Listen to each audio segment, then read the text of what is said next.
Chapter 4, in which Phileas Fogg astounds Passepartout, his servant. Having won 20 guineas at whist, and taken leave of his friends, Phileas Fogg, at 7:25, left the Reform Club. Passepartout, who had conscientiously studied the programme of his duties, was more than surprised to see his master guilty of the inexactness of appearing at this unaccustomed hour, for, according to rule, he was not due in Savile Row until precisely midnight. Mr. Fogg repaired to his bedroom, and called out, "Passepartout." Passepartout did not reply. It could not be he who was called, it was not the right hour. "Passepartout," repeated Mr. Fogg, without raising his voice. Passepartout made his appearance. "I've called you twice," observed his master. "But it is not midnight," responded the other, showing his watch. "I know it. I don't blame you. We start for Dover and Calais in 10 minutes. A puzzled grin overspread Passepartout's round face. Clearly he had not comprehended his master. "Monsieur is going to leave home?" "Yes," returned Phileas Fogg. "We are going round the world." Passepartout opened wide his eyes, raised his eyebrows, held up his hands, and seemed about to collapse, so overcome was he with stupefied astonishment.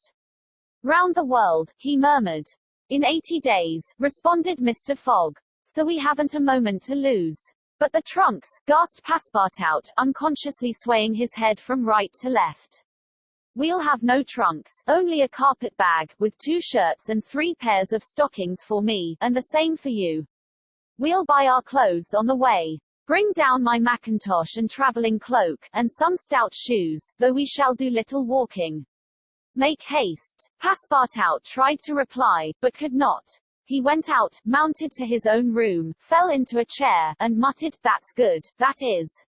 And I, who wanted to remain quiet." He mechanically set about making the preparations for departure. Around the world in 80 days. Was his master a fool? No. Was this a joke, then? They were going to Dover, good. To Calais, good again. After all, Passepartout, who had been away from France 5 years, would not be sorry to set foot on his native soil again. Perhaps they would go as far as Paris, and it would do his eyes good to see Paris once more.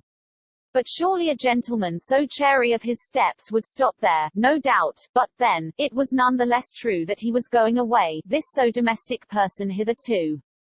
By 8 o'clock Passepartout had packed the modest carpet-bag, containing the wardrobes of his master and himself. Then, still troubled in mind, he carefully shut the door of his room, and descended to Mr. Fogg.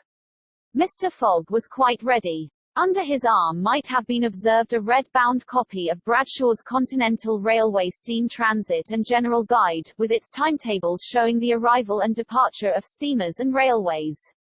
He took the carpet-bag, opened it, and slipped into it a goodly roll of Bank of England notes, which would pass wherever he might go. "You have forgotten nothing?" asked he. "Nothing, monsieur. My mackintosh and cloak. Here they are. Good. Take this carpet-bag," handing it to Passepartout. "Take good care of it, for there are £20,000 in it." Passepartout nearly dropped the bag, as if the £20,000 were in gold, and weighed him down. Master and man then descended. The street door was double-locked, and at the end of Savile Row they took a cab and drove rapidly to Charing Cross. The cab stopped before the railway station at 8:20.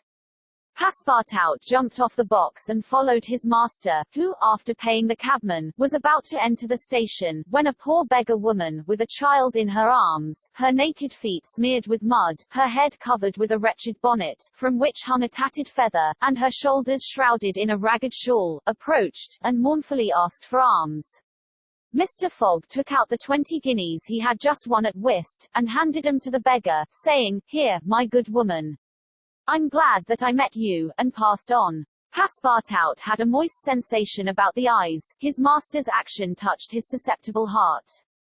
2 first-class tickets for Paris having been speedily purchased, Mr. Fogg was crossing the station to the train, when he perceived his 5 friends of the Reform. "Well, gentlemen," said he, "I'm off, you see, and, if you will examine my passport when I get back, you will be able to judge whether I have accomplished the journey agreed upon." "Oh, that would be quite unnecessary, Mr. Fogg," said Ralph politely. "We will trust your word, as a gentleman of honor. You do not forget when you are due in London again?" asked Stuart. In 80 days, on Saturday, the 21st of December, 1872, at 9:15 p.m., goodbye, gentlemen. Phileas Fogg and his servant seated themselves in a first-class carriage at 20 minutes before 9. 5 minutes later the whistle screamed, and the train slowly glided out of the station. The night was dark, and a fine, steady rain was falling. Phileas Fogg, snugly ensconced in his corner, did not open his lips. Passepartout, not yet recovered from his stupefaction, clung mechanically to the carpet bag, with its enormous treasure. Just as the train was whirling through Sydenham, Passepartout suddenly uttered a cry of despair.